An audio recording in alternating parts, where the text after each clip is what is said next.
মুশফিকুর রহমান লিখেছেন, আপনি বলেছেন ইহুদি খ্রিস্টান মেয়েদের বিয়ে করা যাবে কারণ তারা আমাদের আহলে কিতাব, কিন্তু কোরআনে আল্লাহ বলেছেন তোমরা ইহুদি খ্রিস্টানদের বন্ধু হিসেবে গ্রহণ করো না। তাহলে কিভাবে তাদেরকে বিয়ে করা জায়েজ হবে? দেখুন, এটা নিয়ে বিস্তারিত আলোচনা আমরা সংক্ষেপে হয়তো কোথাও বলেছি, বিস্তারিত আলোচনাও করেছি আমরা। সংক্ষিপ্তটা শুনে যদি কারোর কাছে সংশয়পূর্ণ মনে হয় তিনি বিস্তারিতটা শুনে নিতে পারেন। এখানেও খুব দীর্ঘ সময় নিয়ে কথা বলার সুযোগ নেই। তারপর আমরা বলবো যে আহলে কিতাবদের সঙ্গে বিবাহ বন্ধনে আবদ্ধ হওয়া বা তাদের খাদ্য খাবার, তাদের জবাই করা পশু এগুলো খাওয়াকে আল্লাহ তাআলা জায়েজ করেছেন। আহলে কিতাবরা তাদেরকে বন্ধু হিসাবে গ্রহণ করা, অন্তরঙ্গ বন্ধু হিসাবে গ্রহণ করা, এই ব্যাপারে আল্লাহ তাআলা নিষেধ করেছেন। সে আল্লাহ রাব্বুল আলামিনই বিয়ের ব্যাপারটাতে পারমিশন দিয়েছেন। এবং রাসূল আকরাম সাল্লাল্লাহু আলাইহি ওয়াসাল্লামের যুগে যে ইহুদি খ্রিস্টান ছিল তারাও নিজেদেরকে বলতো, তাদের মধ্যে এখন অনেক চিন্তাধারা আছে যেগুলো ফলে তারা মুশরিক হয়ে যায়। এরকম অজুহাত যদি আমরা দেই তাহলে সেই অজুহাত রাসূল আকরাম সাল্লাল্লাহু আলাইহি ওয়াসাল্লামের যুগেও ছিল। তবে হ্যাঁ, একটা কথা বলতে হবে, এটা আমি বলেছি বিস্তারিতভাবে যেখানে আলোচনা করছি বিষয়ে, সেখানে আজকালকার যুগে ইহুদি খ্রিস্টানদের একটা বড় অংশ তারা নিজেদেরকে ইয়াহুদি বা খ্রিস্টান মনে করলেও তারা মূলত অনেক ক্ষেত্রেই কোনো ধর্মে আসলে বিশ্বাস করে না, আল্লাহর অস্তিত্বে বিশ্বাস করে না। বিশেষ করে খ্রিস্টানদের মধ্যে, ইহুদিদের মধ্যে, এই দুই জাতির মধ্যে এটি প্রকট। যদি তারা আসলে নামকস্তে ইহুদি নামকস্তে খ্রিস্টান, তার মধ্যে কোনো ঈসা আলাইহিস সালামের প্রতি ঈমান, মুসা আলাইহিস সালামের প্রতি ঈমান অথবা আল্লাহর প্রতি ঈমান এটার ছিটেফোঁটাও নাই, নামকস্তে সে, তাহলে এরকম ব্যক্তির সাথে বিবাহ বন্ধনে আবদ্ধ হওয়া জায়েজ হবে না। এরপরে মুনমুন মনিয়া এর দিকে আপনি লিখেছেন, বিয়ে হয়েছে 6 বছর, একটি ছেলে আছে, বাবা মা বলে স্বামীকে ডিভোর্স দিতে, কিন্তু আমি রাজি না। গত 8 মাস ধরে বাবার বাড়িতে আছি, স্বামী বাবা মায়ের হাত পা ধরে অনেক কান্নাকাটি করেছে কিন্তু যেতে দেয় না। বাবা মায়ের অমতে আমি কি আমার স্বামীর কাছে চলে যেতে পারবো?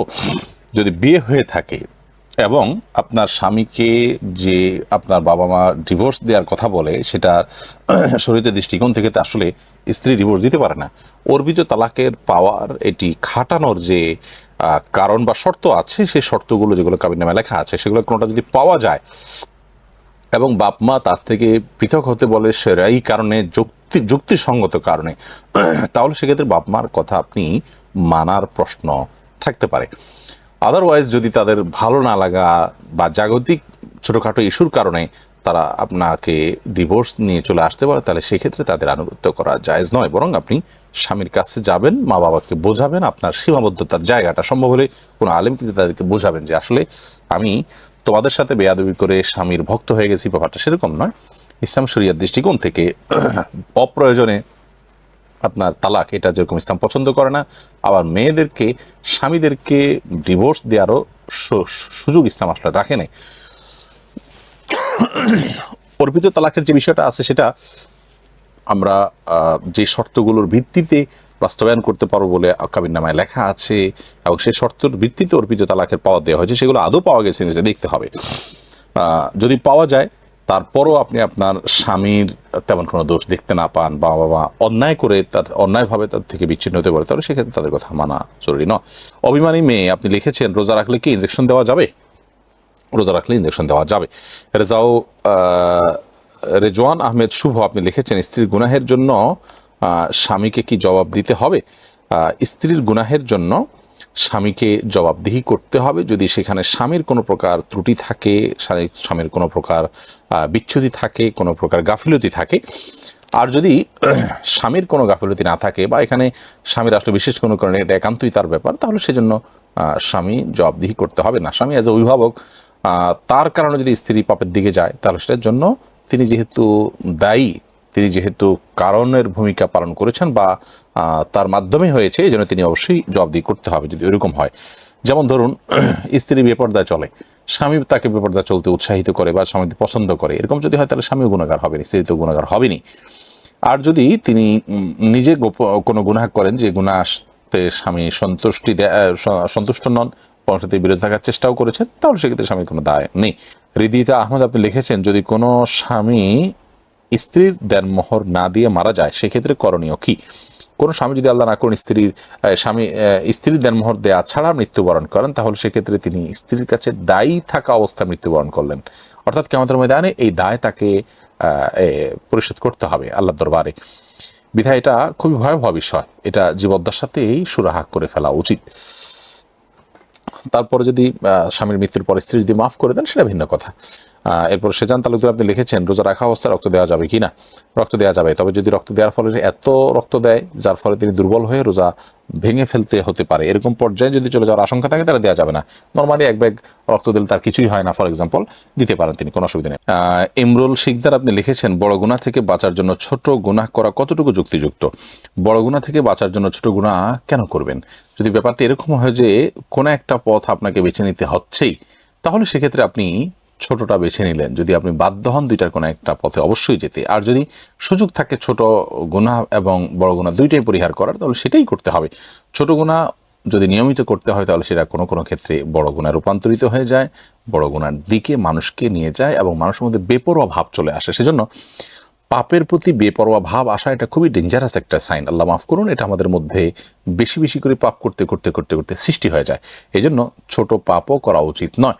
বড় গুনাহ থেকে, বড় গুনাহ এবং ছোট গুনার মধ্যে আপনি যদি চিন্তা করেন যে আচ্ছা আমি ছোটটা করলাম বড়টা ছেড়ে দিলাম, মানে অন্তত কিছু একটা নিয়ে আমি থাকলাম তবে মেইনটা আমি করলাম না, তাহলে এটা কিন্তু পরিপূর্ণ আল্লাহর আনুগত্যের কথা হলো না। আল্লাহর আনুগত্যের কথা হলো বড় ছোট সব ধরনের পাপ থেকে আপনি বেঁচে থাকার চেষ্টা করবেন। হ্যাঁ, আগে যেটা বলেছি যে দুইটার একটা অপশন নিতে আপনি যদি বাধ্য হন তাহলে সেক্ষেত্রে ছোট অপশনটা নিলে ইনশাআল্লাহ আপনি গুনাহগার হবেন না। জসিমউদ্দিন আপনি লিখেছেন রাসূলুল্লাহ সাল্লাল্লাহু আলাইহি ওয়াসাল্লামের নাম শুনে আঙ্গুল চুমু খেয়ে চোখ মোছার হুকুম কি? নবী করিম সাল্লাল্লাহু আলাইহি ওয়াসাল্লামের নাম শুনলে দুরূদ পাঠ করতে হয়। তার নাম শুনলে আঙ্গুল চুমু খেয়ে সে আঙ্গুল চোখ মোছার কোনো নির্দেশনা রাসূল আকরাম সাল্লাল্লাহু আলাইহি ওয়াসাল্লাম দিয়ে যাননি।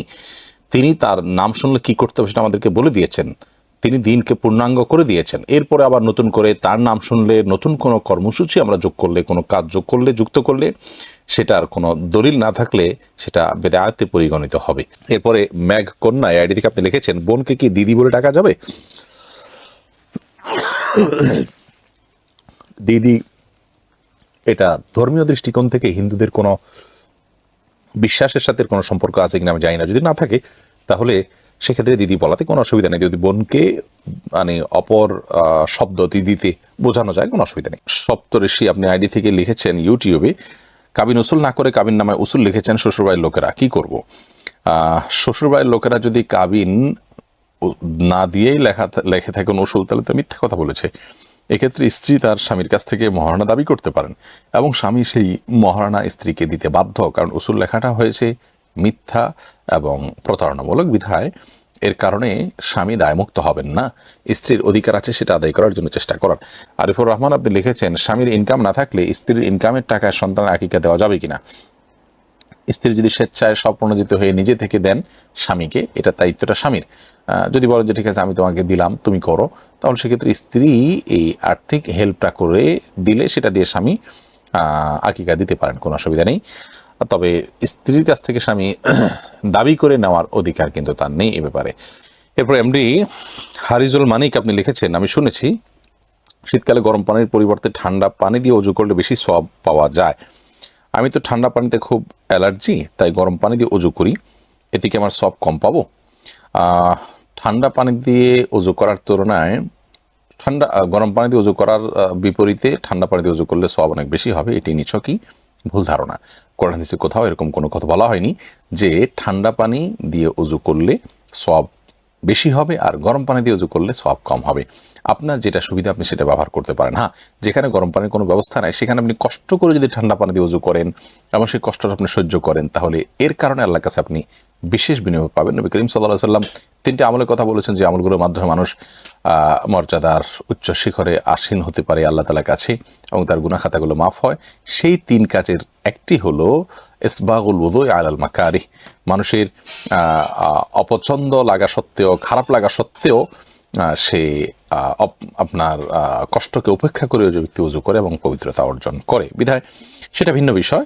কিন্তু গরম পানির অ্যারেঞ্জ আছে, তারপরে সেটা না করে ইচ্ছাকৃত ঠান্ডা পানি দিয়ে উজু করলে সওয়াব হবে না। বরং গরম পানি দিয়ে যদি আপনি উজু করলে একটু ভালো করে উজু করেন সেটা আপনার জন্য ভালো হবে। নিজেকে কষ্ট দেয়া, কষ্ট না করার ব্যবস্থা থাকা সত্ত্বেও এটা কখনো ইবাদত হয় না।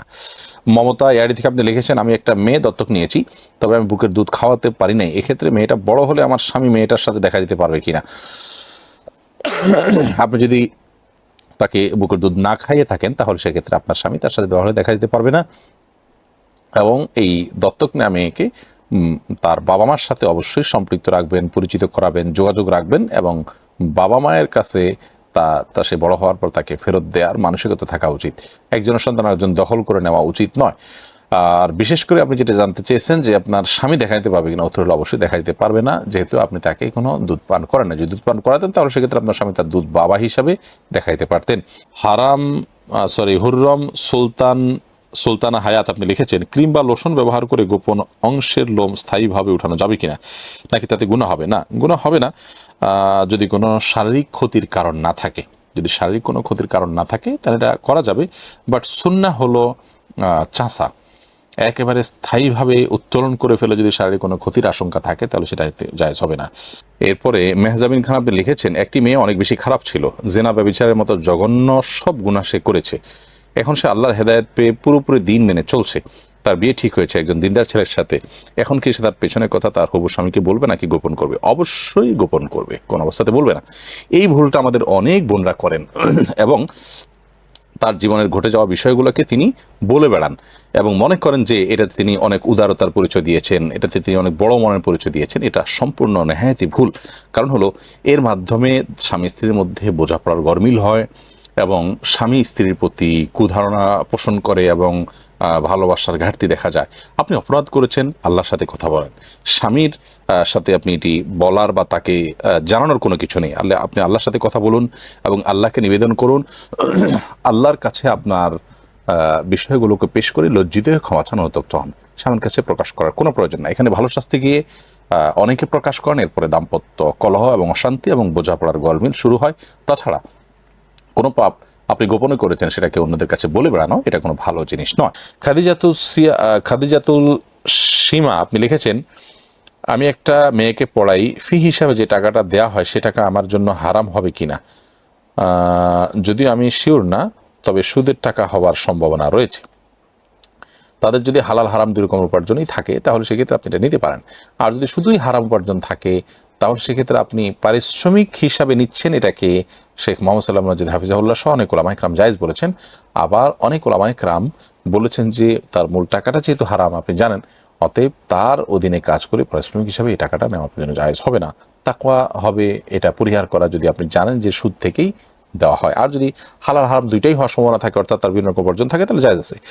এমনি শাহিন আপনি লিখেছেন, পশু বিসমিল্লাহ আল্লাহু আকবার বলে জবে করলে যদি গলা দুই ভাগ হয়ে যায় তাহলে কি খাওয়া জায়েজ হবে? জায়েজ হবে, কোনো অসুবিধা না। আমাদের অনেকে মনে করেন যে দুই ভাগ হলে খাওয়া জায়েজ নয়, এরকম সঠিক নয়। তবে হ্যাঁ, ইচ্ছাকৃতভাবে দুই ভাগ করা জায়েজ নয় এবং সুন্নাহ নয়। আকরাম সরদার আপনি লিখেছেন, কাঁচা পেঁয়াজ খাওয়া যাবে কিনা, জায়েজ নাকি মাকরুহ না হারাম? কাঁচা পেঁয়াজ খাওয়া জায়েজ, তবে মসজিদে যাওয়ার আগে কাঁচা পেঁয়াজ খেয়ে যাওয়া এটা মাকরুহ, কারণ তখন সেই দুর্গন্ধে ফেরেশতাদের কষ্ট হয়, মানুষের কষ্ট হয়। তাসলিমা খাতুন আপনি ইউটিউব চ্যানেলে আমাদের প্রশ্ন করেছেন, একজন নারী বিয়ের 28 বছর পরও পুরো মহারণা পাননি, অথবা তার স্বামী হজে যাওয়ার আগে আত্মীয় সন্তানদের সামনে স্ত্রীকে মহারণা বাবদ 2 কাঠা জমি মুখে মুখে দিয়ে যান এবং বলেন আমার মুখের কথাই দলিল, কিন্তু 8 বছর অতিবাহিত হওয়ার পর এখন তিনি বলছেন জমি দিয়ে মহারণা হয় না, তাই আমি ওই জমি দেব না। পুরো বিষয়টা সম্পর্কে শরীয়তের আলোকে বলুন। দেখুন, জমি দিয়ে মহর হয় না এটা নিছকই তার মন গড়া কথা। মহর হিসাবে জমি হোক, নগদ অর্থ হোক, অন্য কোনো দামি বস্তু হোক, যে কোনো কিছু এটা মহর হিসাবে ধার্য হতে পারে। আপনাদের মহারণা যেটা ধরা হয়েছে সেটার সমমূল্যের জমি যদি দেওয়া হয় তাতে মহারণা আদায় হবে, এবং তিনি মুখে যে বলেছেন আমি দিলাম তাতে কিন্তু দেয়া হয়ে গেছে, এটাকে তিনি ফেরত নেওয়াটা তার জন্য জায়েজ নয়। বিধায় এটা তিনি করে থাকেন, অন্যায় করেছেন, আপনি তাকে বোঝাতে পারেন যে তুমি কোরআন হাদিসের আলোকে অপরাধ করেছ। আর আপনার যদি তার কাছ থেকে এটা আদায় করার ব্যবস্থা থাকে আপনার সন্তানদের মাধ্যমে, পারিবারিক বৈঠকের মাধ্যমে, তাহলে সেটা আদায় করার অধিকার আপনার অবশ্যই আছে। এমদাদুল হক লিখেছেন, গাছের মেহেদি কি পায়ে দেওয়া যাবে কিনা? যাবে, কোনো অসুবিধা নেই। মেহেদি তো গাছেই ধরে, অতএব মেহেদি তো পায়ে দিতে পারেন। অনেকে মনে করেন যে মেহেদি যেহেতু চুল বা দাড়িতে ব্যবহার করতে হয় তবে এটা পায়ে দেওয়া যাবে না, তাদের ধারণা ভুল। কারণ চুল বা দাড়িতে তো আমরা তেলও লাগাই, তাহলে সেটাকে আমরা পায়ে দিতে পারবো না। জান্নাত আপনি লিখেছেন, অবিবাহিত সন্তান যদি জিনায় লিপ্ত হয় তাহলে এতে কি মা বাবার গুনাহ হবে? যদি মা বাবার অবহেলা থাকে, তাদেরকে উপযুক্ত সময় বালেগ হওয়ার সাথে সাথে উপযুক্ত পাত্র বা পাত্রী খুঁজে বিয়ের ব্যবস্থা না করে এবং অবহেলা করে তাদের বিবাহের ব্যাপারে, এর ফলে তারা জেনায় লিপ্ত হয়, অথবা তাদেরকে সঠিক লালন পালনের অভাবে তারা এই পথে চলে যায়, তাহলে সেক্ষেত্রে অবশ্যই মা বাপের দায়ভার আছে, সেখানে তাদের ত্রুটি আছে, জন্য তারা গুনাহগার হবেন। ফরহাদ রেজা আপনি লিখেছেন, আমার মা নেই, আমার বাবা অন্যত্র বিয়ে করেছেন, ওনার 4 জন সন্তান আছে, আহ, এখন আমার সেই সৎ ভাই বোনদের প্রতি আমার দায়িত্ব কতটুকু? আহ, আপনার মা নেই, বাবা অন্যত্র বিয়ে করেছেন, তার 4জন সন্তান আছে, তারা আপনার বাবার সন্তান হিসেবে আপনার ভাই। যদিও আপনার আপন ভাই যিনি আপনার মা এবং বাবা, আপনার মায়ের সন্তান, আপনার বাবার সন্তান, এরকম যারা, তাদের প্রতি যে দায়িত্ব আছে, অর্থাৎ আপন ভাইয়ের প্রতি যে দায়িত্ব আছে, এদের প্রতি সেরকম দায়িত্ব নাই। তারপরেও তারাও ভাই, যেহেতু বাপের সন্তান সেই হিসাবে তারাও ভাই। ভ্রাতৃত্বের দাবি হিসাবে তাদের সাথে যোগাযোগ রাখা, তাদের পাশে দাঁড়ানোর চেষ্টা করা, সাধ্য অনুযায়ী তাদের সহযোগিতা করা এবং ভ্রাতৃত্ব বোধ বজায় রাখা, এটা আমাদের কর্তব্যের অংশ। এমডি সুরুজ এডি থেকে লিখেছেন, আমার বিয়ের সময় আমার মনে হয় আমার ওযু ছিল না, এখন আমি কি করার আছে? বিয়ের সময় ওযু ছিল না তো টেনশনের বিষয়, এখন ওযু করে নেবেন, ওযু করে নামাজ পড়বেন, বিয়ে হয়ে গেছে আল্লাহর রহমতে, কোনো অসুবিধা নেই। বিয়ের সময় ছেলে মেয়ের ওযু থাকতে হবে এমন কোনো বাধ্যবাধকতা নাই, ওযু না থাকা অবস্থাতেও বিয়ে হয়ে যায়, কোনো অসুবিধা নেই। নূর নবী আপনি লিখেছেন আইডি থেকে, যে মেয়েরা ছেলেদের তালাক দিয়ে চলে যায় এবং কাবিনের টাকাও নেয়, তাদের সম্পর্কে ইসলাম কি বলে? মেয়েরা যদি তালাকের উদ্যোগী হয়, তালাক চায়, তাহলে সেক্ষেত্রে তারা মহারণা নিয়ে যাওয়ার অধিকার তাদের আসলে নাই। যদি করে তাহলে সেক্ষেত্রে তারা গুনাহগার হলেন। আবু তাহের লিখেছেন, কেউ যদি প্রকাশ্যে কোনো গুনাহ করে ফেলে বা নিজের গুনাহের কথা ভুলবশত প্রকাশ করে ফেলে, তাহলে তাতে কি তাকে কি আল্লাহর কখনো ক্ষমা করবেন না? সে কি আল্লাহর ক্ষমা থেকে মাহরুম হয়ে যাবে? দয়া করে জানাবেন। দেখুন, আল্লাহ রাব্বুল আলামিনের ক্ষমা থেকে চিরকালের জন্য মাহরুম হয়ে যাবে, কখনো আল্লাহ মাফ করবেন না, এরকম কোনো বিষয় আসলে নাই। প্রত্যেকটা অপরাধ, প্রত্যেকটা পাপই যত জঘন্যই হোক, আল্লাহ তাআলার কাছে মাফ চাওয়ার রাস্তা ওপেন থাকে, উন্মুক্ত থাকে, খোলা থাকে, যতক্ষণ পর্যন্ত মানুষ তার সাধ্য অনুযায়ী নিজেকে সম্পূর্ণ নিংড়ে দিয়ে আল্লাহর সামনে সমর্পণ করে, লজ্জিত হয়ে, অনুতপ্ত হয়ে যখন মানুষ তওবা করে, তওবা অত্যন্ত অত্যন্ত মজাদার একটা ইবাদত, অত্যন্ত তৃপ্তিদায়ক একটা ইবাদত। তওবা যদি কেউ করতে পারে, আল্লাহর জন্য যদি কোনো কিছু ত্যাগ করতে পারে, বিসর্জন করতে পারে, তাহলে সেই অনুভূতিটা, সেই তৃপ্তিটা, সেই ভালো লাগাটা, এটা কোনো ভাষায় ব্যক্ত করা সম্ভব নয়। এজন্য তওবা করার চেষ্টা আমাদের মধ্যে থাকতে হবে। প্রকাশ্যে পাপ করেছেন কখনো, অথবা পাপ করার পর প্রকাশ করে ফেলেছেন কখনো, এই জন্য লজ্জিত হয়ে জীবনে আর কখনো করবেন না। সংকল্প করুন, ইনশাআল্লাহ বিইذনিল্লাহ আল্লাহ তাআলা ক্ষমা করবেন না, এমন কোনো কথা নেই। এরপরে মালাক রুমি আইডি থেকে আপনি লিখেছেন, সহবাসের পর গোসল না করে শুয়ে থাকলে কি গুনাহগার হবে? শুয়ে থাকাটা অনুত্তম, এতে কোনো বড় গুনাহ হবে না, কিন্তু উত্তম হলো গোসল ফরজ হলে ওযু করে তারপর শোয়া। অনেক মুসল্লি জামাতের কোনো এক রাকাতের শুধুমাত্র রুকু পেলেই পুরো রাকাত পড়া হয়েছে বলে ধরে নেয়, এটা কি সঠিক? হ্যাঁ ভাই, মান্না এটা সঠিক, কারণ হাদিসে আসছে, মান আদরাকার রুকু ফাকাদ আদরাকার রাকাত, যে ব্যক্তি রুকু পেল সে রাকাত পেল। বিধায় কোন ব্যক্তি রুকু পেলে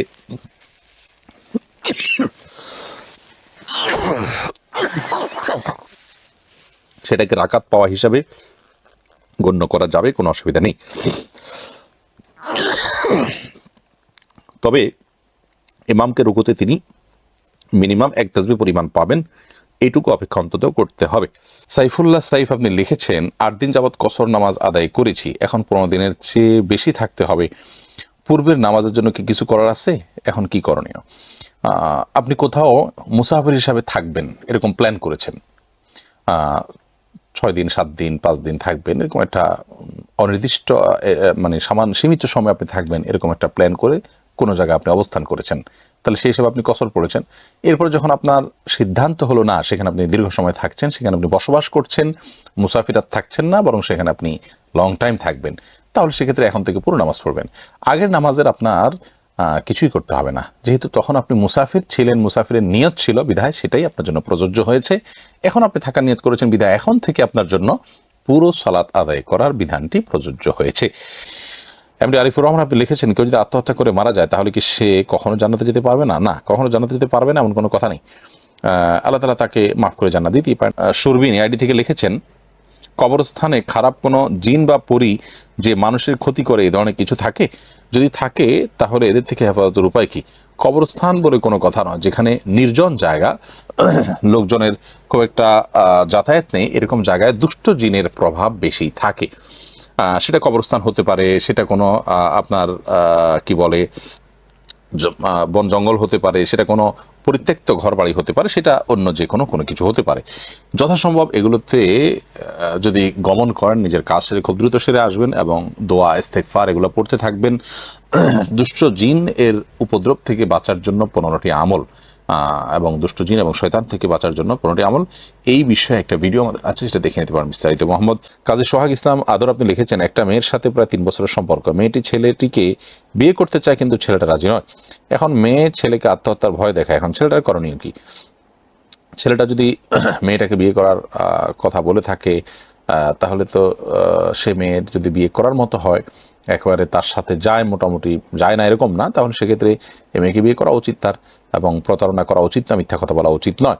আর যদি ব্যাপারটা এরকম হয় যে মেয়ে দিনদার নয়, বা মেয়েকে বিয়ে করলে তার দিনদারি ধ্বংস হতে পারে, সে এখন বুঝতে পেরেছে, আগে বুঝে নেই, এই সমস্ত কারণ যদি থাকে, তাহলে সেক্ষেত্রে ভিন্ন কথা। তবে যদি এমন হয় যে তিনি বিয়ে না করলে সে সত্যি আত্মহত্যা করবে বা এরকম কোনো কিছু করতে যাবে, সেক্ষেত্রে তার এবং মেয়ের অবস্থাকে পরিপূর্ণ পর্যালোচনা করে তারপর ডিসিশন নিতে হবে যে কি করবেন।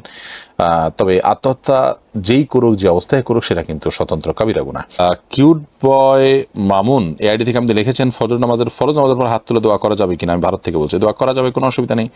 কেউ আল্লাহ তাআলার কাছে কোনো চাওয়া থাকলে তিনি নামাজের পর পেশ করতেই পারেন। তাছাড়া হাদিসে আসছে যে 2 সময় বান্দার দোয়া আল্লাহ তাআলা ফেরত দেন না। তিরমিজিতে হাদিসটি আসছে, একটা হলো জওফুল লাইল, ভোর রাত, আর একটা হলো দৌড়া কুল্লি সালাত, প্রত্যেক নামাজের পর। অতএব নামাজের পর দোয়া কবুল হয়, সেই জায়গা থেকে তিনি হাত তুলতে পারেন, কিন্তু নামাজের অংশ হিসাবে হাত তুললেন, সবাই মিলে ট্র্যাডিশনাল মুনাজাতকে নামাজের অংশ বানিয়ে রাখলেন সিস্টেমিক্যালভাবে, সেটা কিন্তু জায়েজ নাই। বাসিরা খাতুন আপনি লিখেছেন, কোনো নারী যখন সফরে একা থাকা অবস্থায় সালাত আদায় করবে, বাসা বা ট্রেনে, তখন সে কি চেহারা খুলে সালাত আদায় করবে নাকি চেহারা ঢেকে আদায় করবে? যদি অন্য পুরুষরা তাকে দেখে ফেলবে এরকম মনে হয়, তাহলে সেক্ষেত্রে তিনি চেহারা ঢেকে আদায় করবেন। আর যদি তিনি এমন কোনো জায়গায় থাকেন যেখানে কোনো রকম ঘোমটা টেনে তিনি দেখতে পারেন, অন্য কোনো পুরুষ তাকে দেখে ফেলবে এ ভয় না থাকে, তাহলে তিনি সেইভাবে সালাত আদায় করবেন, অর্থাৎ মানে মুখ খুলে সালাত আদায় করবেন। সাধারণ অবস্থাতে মুখ ঢেকে সালাত আদায় করাটা মাকরু, কিন্তু পর্দা লঙ্ঘিত হবে নিশ্চিত, এরকম হলে সেক্ষেত্রে তিনি মুখ ঢাকা অবস্থায় সালাত আদায় করলে সালাত হয়ে যাবে, কোনো অসুবিধা নেই। মোস্তফা ফারহান আপনি লিখেছেন, আমার প্রশ্ন হলো, পালক নেওয়া মেয়ে সন্তানের আকিকার বিধান কি? সবসময় আকিকা জন্মদাতা বাবা দিবেন। আর পালক নেওয়া নিয়ে আমরা বারবার বলেছি যে পালক নেওয়াটা হয় আসলে হেল্প হিসাবে। এখন আমাদের দেশে, আমাদের সমাজে পালক নেওয়াটা হেল্পের জন্য, এটা স্বার্থের জন্য নেওয়া হয়। কোনোভাবে তার সন্তান লালন পালন করতে পারছেন, আপনি তাদের লালন পালন করে দিলেন, এটা হেল্প। তাদের সন্তান তাদেরই থাকবে, আপনি বড় হওয়ার পর তাদের কাছে ফেরত দিয়ে দিবেন, আপনি হেল্প করলেন তাদেরকে, যেমন পড়াশোনা, ভরণ পোষণ এগুলোর ব্যবস্থা করে দিলেন। এটা হলো আপনার সন্তান লালন পালন করার মিনিং। আপনার কাছে থাকলো সারা জীবন হয়তো, কিন্তু তার বাবা মার সাথে তার যোগাযোগ থাকবে, তাদের সেবা করার সুযোগ দিবেন, অর্থাৎ সন্তান তাদেরই থাকবে, সেই সুযোগ রাখবেন, তাহলে সেক্ষেত্রে সেরকম পালক নেওয়া জায়েজ আছে। আমরা তো বেশিরভাগ ক্ষেত্রে নিজেদের সন্তান না হলে সেক্ষেত্রে বাবা ডাক শোনার জন্য পালক নিয়ে থাকি, আল্লাহকে সন্তুষ্ট করার জন্য, গরিবকে হেল্প করার জন্য, এই উদ্দেশ্যে আমরা পালক নেই না। যার নিজের কয়েকজন সন্তান আছে সে আর কোনো পালক নেয় না আমাদের সমাজে। অথচ পালক নেওয়ার মানে মূল জিনিসটাই হলো, শরীয়তের নির্দেশনাটাই হলো যে নিজের সন্তান থাকা সত্ত্বেও অন্য কোনো ভাই মানুষের সন্তানকে লালন পালন করে দেওয়া। যাই হোক, তো তার আকিকা তার জন্মদাতা বাবার উপরেই বর্তাবে, যিনি পালক রেখেছেন তার উপরে নয়। তিনি যেটা করতে পারেন, তারা জন্মদাতা বাবাকে দিয়ে আকিকা করানোর ব্যবস্থা করতে পারেন, ফিনান্সিয়ালি তাকে হেল্প করে। মোহাম্মদ ওবায়দুল্লাহ আপনি লিখেছেন, আমার বাবা তার শহরে কিছু জমি আমাদের ভাইদের নামে লিখে দিয়েছেন, আমার 2 বোনও আছেন, যদিও তারা এতে সম্মতি দিয়েছিল, কিন্তু এখন মনে হচ্ছে এতে তারা অসন্তুষ্ট, এতে কি বাবা গুনাহগার হবেন? যদি তাই হয়, তাহলে এটা সংশোধনের জন্য তিনি তার গ্রামের কিছু জমি যদি শুধু বোনদেরকে লিখে দেন, তাতে সেটা কেমন হবে? যদি এমন হয়, বাবা জমি ভাইদের নামে লিখে দিয়েছেন, বোনদেরকে দেননি, তো এটা অন্যায় করেছেন। কারণ জীবদ্দশা যদি সন্তানদের কাউকে উপহার দেন বাবা মা, সেটা সমান হারে সবাইকে দিতে হয়। মেয়েদেরকে না দেওয়া, এটা হালাল করার জন্য শয়তান আমাদেরকে বলে যে তাদের তো সম্মত আছে, হয়তো তাদেরকে কোনোভাবে ম্যানেজ করা হয়েছে। তো সন্তান বাবার উপরে বেশিরভাগ ক্ষেত্রেই কোনো কিছু বলতে চায় না, বরং মেনে নেয়। এটাকে যদি সুযোগ মনে করে আপনার বাবা তাদের সম্মতি ধরে নেন, তাহলে সেটা ভুল হবে। বিধায় এখন তাদের পরিপূর্ণ মানসিক স্যাটিসফ্যাকশন আসে এবং যা দিয়েছে ওইটার ভ্যালু যেন ওইটার সাথে মানে মিল থাকে, সামঞ্জস্যপূর্ণ থাকে, সেরকম অন্য কিছু তাদেরকে দিতে পারেন। যদি এমন হয় যে দায়সারাভাবে তাদেরকে দিচ্ছেন শহরে, এখন গ্রামের এদেরকে লামসাম কিছু দিয়ে বুঝ দিলেন, তো সেটাও কিন্তু গুনাহ হবে। উপহার দিলে তাদেরকে যেই মূল্যের দেয়া হয়েছে ভাইদেরকে বোনদেরকে সমমূল্যের উপহার দিতে হবে। এক্ষেত্রে কোনো প্রকার হেরফের করা চলবে না। এম জাহিদ হাসান আপনি লিখেছেন, বিয়ে পড়ানোর সুন্নত উপায় কি জানতে চাই। বিয়ে পড়ানোর সুন্নত উপায় কি? বিয়ে পড়ানোর জন্য খুতবা দিতে হবে এবং খুতবার পর পাত্র এবং পাত্রী উভয়ের মধ্যে আপনার এক পক্ষ প্রস্তাব করবে, অপরপক্ষ কবুল বলবে এবং সবাই সেটা শুনবে। মহানা নির্ধারণ হবে এবং ঘোষণা দিয়ে বিয়ে হবে, কোনো গোপনে বিয়ে হবে না। বিষয়গুলো হলো সুন্নাহ। মাহফুজ মিয়া আইডি থেকে আপনি লিখেছেন, আমার মা নেই, বাবা আমার থেকে কিছুদিন পরপর টাকা চান। আমি জানি টাকা দিলে বাবা জুয়া খেলবে, তারপরে কি আমাকে টাকা দিতে হবে? না। আপনি যদি জানেন নিশ্চিত এই টাকা দিয়ে তিনি জুয়া খেলবেন, তাহলে সেক্ষেত্রে তার সাথে আপনার কি বলে এই তাকে টাকা দেওয়া এটা আপনার জন্য জায়েজ নয়, কারণ আপনি জানেন যে তিনি এটি গুনাহ করবেন। ইসমাইল বিজয় এই আইডি থেকে আপনি লিখেছেন, ওযু শুরুতে বিসমিল্লাহ বলতে ভুলে গেলে পরে মনে পড়ার পর করণীয় কি? তখন তো বিসমিল্লাহ আসলে শুরু থেকে বলতে হয়, পরে পড়লে আর কি করবেন? এর জন্য বিশেষ কোনো কারণে ভাত খাওয়ার শুরুতে বা খাবার খাওয়ার শুরুতে বিসমিল্লাহ ভুলে গেলে বিসমিল্লাহি আউয়ালহু আখিরাহু এরকম বলার শিক্ষা হাদিসে আছে। ওযুর ক্ষেত্রে এরকম কোনো বিশেষ নির্দেশনা আমার জানা নেই, যার কারণে বিসমিল্লাহ যদি পড়ে বলতে চান যখন মনে আসবে তখন পড়ে নিতে পারেন। এমডি আব্দুস সামাদ এই আইডি থেকে আপনি লিখেছেন, বিয়ের সময় মোহর দেয়া কি ফরজ? এ বিষয়ে একটু বুঝিয়ে বলবেন। বিয়ের সময় মোহর দেওয়া এটা ফরজ নয়, তবে মোহর দিতে হবে, এটা হলো কথা। বিয়ের সময় না দেন, বিয়ের কিছুদিন পরে দেন, এটা আপনি করতে পারেন। কিন্তু স্ত্রী যদি আপনাকে দাবি করেন বিয়ের সময় দেওয়ার, অর্থাৎ পরে দেন, এই ছাড় যদি স্ত্রী না দেন, তাহলে সেক্ষেত্রে আপনাকে তখনই দিতে হবে। বিয়ের সময় মহারণা দেওয়াটাই হলো নিয়ম। যদি স্ত্রীর কাছ থেকে মেয়ে পক্ষের সাথে আলাপ করে আপনারা সময় নেন যে আমরা আস্তে আস্তে দেবো বা পরে দেবো, তো সেটা জায়েজ আছে। ওই সময়ই দিয়ে দিতে হবে, বাধ্য হবে, ওটা এরকম না। তবে হ্যাঁ, ওই সময়ই দেওয়াটাই হলো নিয়ম, এটাই স্ত্রী এবং মেয়ে পক্ষের অধিকার। এমনি রুবেল আপনি লিখেছেন, আমার বিবি নামাজ পড়ে না, সে বলে আধা বয়স হলে নামাজ পড়বো, এখন আমি কি করব? আপনি আপনার বিবিকে মহব্বতের সাথে নামাজ পড়তে বাধ্য করান, আবদার করেন। স্বামী স্ত্রী একজন অন্যজনের থেকে আবদার করে কি না আদায় করতে পারে সেই চেষ্টা আপনি করেন, অন্যদেরকে দিয়ে বোঝান। এর পরেও যদি তিনি দেখেন যে নামাজের পথে আসে না, তাহলে সেক্ষেত্রে আপনি তাকে শাসন করেন, অভিমান করেন, বিছানা পৃথক করেন, অন্য জায়গায় থাকেন, বোঝান তাকে যে না আমি বেনামাজের সাথে থাকবো না। এগুলোর মাধ্যমে তাকে সংশোধন করার চেষ্টা করেন। কোনোভাবে যদি সংশোধন এর রাস্তা খোলা না থাকে এবং তিনি বিপদগামীই থাকে, তাহলে সেক্ষেত্রে আপনি তার সাথে সংসার করবেন কিনা সে বিষয়ে আপনি ডিসিশন নেওয়ার এখতিয়ার আপনার আছে। উম্মে সামিরা লিজা আপনি লিখেছেন, কোরআনের আয়াতের অ্যারাবিক ক্যালিগ্রাফি করে দেয়ালে টানিয়ে রাখা কি জায়েজ? এটাকে কোনো আলেমরা, কোনো ইমামগণ মাকরুহ বলেছেন, আবার অনেক উলামা ইকরাম জায়েজও বলেছেন। যারা মাকরুহ বলেছেন তাদের যুক্তি হলো যে আল্লাহর কালাম তো এই সাধারণ বা আমাদের নিছক দুনিয়াবি কোনো পারপাস, আমাদের চোখের সৌন্দর্য এটি জুড়ানোর জন্য আমরা আল্লাহর কালামকে এক জায়গায় ব্যবহার করলাম। আমাদের বাসা বাড়ি, আমাদের অফিসের আর্ট, এটার জন্য আল্লাহ কোরআনকে ব্যবহার করলাম, এই কাজের জন্য কোরআন আসেনি।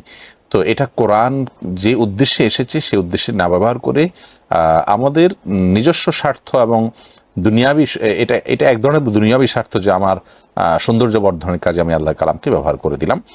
তো এটার কারণে অনেক ওলামা ইকরাম মাকরুহ বলেছেন। তাছাড়া সালাফ বা পূর্বসূরীদের মাঝেও কোরআনকে এইভাবে লিখে ব্যবহার করার প্রচলন ছিল না, এই যুক্তিতে তারা অনেকে মাকরুহ বলেন। আমি ব্যক্তিগতভাবে মনে করি কেউ যদি আল্লাহর কোরআনকে ভালোবেসে আল্লাহর কোরআন আয়াতটা তিনি বারবার দেখবেন, চোখে পড়বে, সেই জন্য এটাকে ক্যালিগ্রাফি করে ঝুলিয়ে রাখেন, তাহলে সেক্ষেত্রে আমার মনে হয় যে মাকরুহ হবে না। এবং এই ক্ষেত্রে আপনার সবচেয়ে বড় কথা হলো যে যারাই রাখেন তারা সাধারণত এবং সচরাচর যাতে করে আয়াতগুলো দেখে ওই কোরআনের কথা মনে পড়ে বারবার পড়তে পারেন, সে উদ্দেশ্যে তারা রেখে থাকেন। অতএব এটা এই উদ্দেশ্যে হলে সেটা জায়েজ হবে। তবে হ্যাঁ, এটাও ঠিক যে অনেকে নেহায়েতি সৌন্দর্যের জন্য, বাসার সৌন্দর্যের অংশ হিসেবে এটা রাখেন। তো আল্লাহর কালামকে আপনি সৌন্দর্যের কাজে ব্যবহার করা, এটা হলো আল্লাহর কালামকে ধরেন আপনি কোন একটা ভালো উদ্দেশ্যে আপনি ব্যবহার করলেন, যে উদ্দেশ্যে কোরআন আসে নাই। ধরুন একটা কিছুকে ওয়েট পেপার হিসাবে রাখার জন্য কোরআনটাকে রাখলেন ওয়েট পেপারের উপরে, তো এটাতে আপনি কোনো অন্যায় কাজ করেন না, কিন্তু কোরআনকে এই উদ্দেশ্যে ব্যবহার করাটা কোরআনের সাথে যায় না। এই জায়গা থেকে এটা কোরআনের প্রতি কিছুটা হলো অসম্মান হয়, অসৌজন্যতা হয়, সেজন্য এটা মাকরু হবে। ওমে শামিরা লিজা আপনি লিখেছেন, সরি আপনার প্রশ্ন উত্তর দিয়েছি। এমডি মারুফ লিখেছেন, আমি মাদারীনগর মাদ্রাসায় পড়ি, আমি হুজুরকে অত্যন্ত মহব্বত করি, আল্লাহ তাআলা আপনাকে ভালোবাসুক, যে আল্লাহর জন্য আপনি আমাদেরকে ভালোবেসেছেন। নাসরিন পারভেজ আপনি লিখেছেন, স্বামীর কারণে আমার মেয়ের সাথে সম্পর্ক নেই, এখন আমার করণীয় কি? কেন স্বামীর কারণে মেয়ের সাথে সম্পর্ক থাকবে না?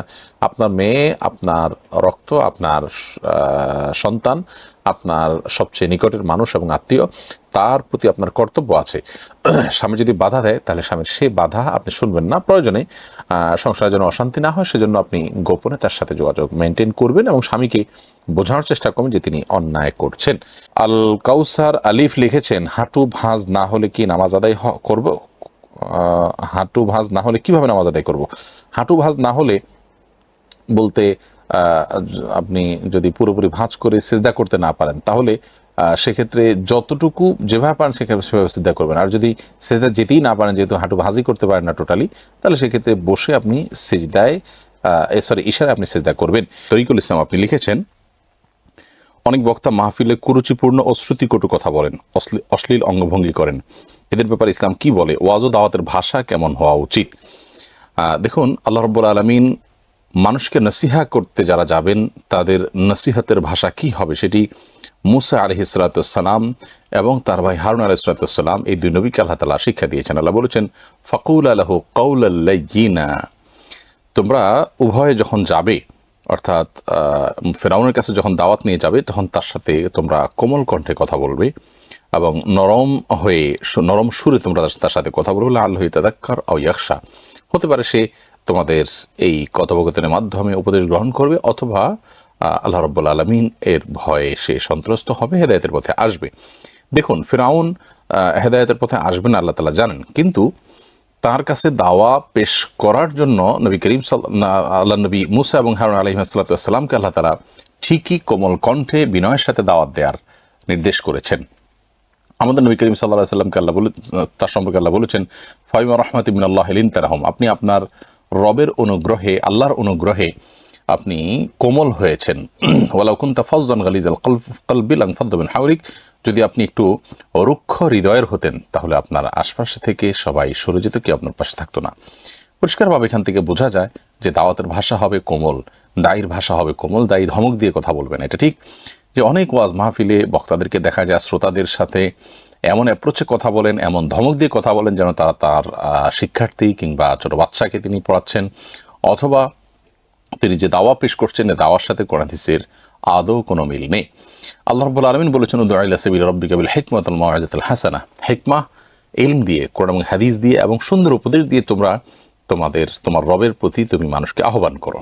অতএব হিকমার সাথে, প্রজ্ঞার সাথে, কোরআন এবং হাদিসের আলোকে কোমলতার সাথে, বিনম্রতার সাথে দাওয়াত দিতে হবে। ধমকের সুরে নয়, চোখ রাগিয়ে নয়, চিৎকার চেঁচামেচি করে নয়, লাফালাফি করে নয়, এবং শ্রোতাদের কাছ থেকে, অডিয়েন্সের কাছ থেকে কাঙ্ক্ষিত কোনো সাড়া না পেলে তাদেরকে বদদোয়া দেওয়া এবং তাদের প্রতি আপনার চড়াও হওয়া, এটা আলেম তো দূরের কথা, কোনো সাধারণ মুসলমানেরও শান বা চরিত্র হতে পারে না। আল্লাহ তাআলা আমাদেরকে হেদায়েত দান করুন। ওয়াজ মাহফিলের নামে এই সমস্ত অনাচার, এই সমস্ত আপনার ভ্রান্তিকর কর্মকাণ্ডসমূহ আমাদের দেশে দীর্ঘদিন থেকেই হচ্ছে। আলহামদুলিল্লাহ, মানুষ সচেতন হচ্ছে এবং এই ধরনের উদ্ভট কর্মকাণ্ড থেকে বক্তাদের যারা মাহফিলে কথা বলে থাকেন তাদেরকে আমরা বিরত থাকার আহ্বান জানাবো।